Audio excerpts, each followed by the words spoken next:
So today we're going to talk about early detection of silent liver cirrhosis. Now, here's the problem with cirrhosis, which is basically scar tissue of the liver.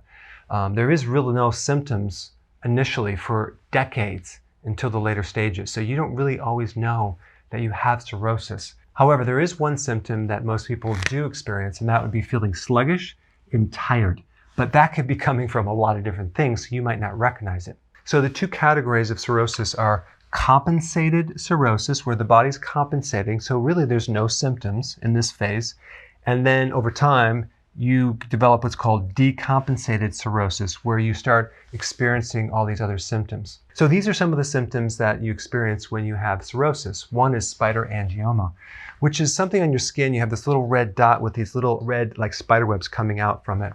Xanthomas, which are little cholesterol spots. Sometimes you see them around the eyelids. They're yellow because the liver is not functioning correctly. Jaundice, where your whites of your eyes become yellow and also your skin starts to become yellow. That's liver damage. Thinner skin because you can't make collagen anymore, so you get this paper-like skin on the back of your hand, and you can see it pretty much all over. And then you have something called Ascites, which is a fluid-filled sac around your midsection. It might look like it's a fat gut, but it's really fluid that's leaking out from the liver, creating like a pot belly. Next one, Gynecomastia, which is basically breast tissue. Club fingernails, okay? So they're like a little square, little clubbed shape. Edema in the lower leg. You see this very, very often with liver damage, and you press your finger in the lower calf or the lower part of the leg and you leave a little dent. Okay, that's edema, it's swelling. Red palms, confusion, bruising, itchy skin, itchy feet, cognitive issues. So your focus, your memory, your concentration just isn't there. So if you do research on cirrhosis, you see that people get a list for a liver transplant. They're put on maybe some supportive medication for other diseases, but they don't really tell you what to do to prevent it, or they don't give you advice to what to do naturally.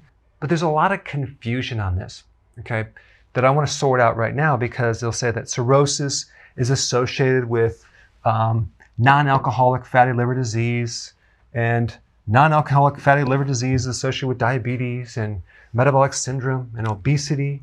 And so you just need to lose weight and manage your diabetes symptoms. But they don't really sort out cause and effect and what comes first, second, and third. Well, I'm just going to explain right now very simply. It all starts with something called insulin resistance, okay? And that's created from alcohol, or if you're doing a non-alcoholic fatty liver disease, it can be created from junk food, a high carbohydrate diet, sugar, frequent eating, drugs, legally or illegally, or even a virus could actually trigger insulin resistance, okay? When you have insulin resistance, you also have high levels of insulin, okay? Then you're going to get inflammation. So this condition creates a lot of inflammation. The inflammation will also make the insulin resistance worse. Then comes the fatty liver. 65 million Americans have a fatty liver. That's incredible. That's a large percentage. So then after fatty liver, you get scar tissue that replaces the normal liver cell, and that's called cirrhosis. So you get the scar tissue. So you have a combination of a fatty liver, an inflamed liver, that then becomes filled with scar tissue, and you lose function. So in summary, insulin resistance causes the liver to be fatty, okay? Insulin resistance is basically what causes diabetes, okay? In diabetes, you're always going to see insulin resistance, type 2 diabetes I'm talking about.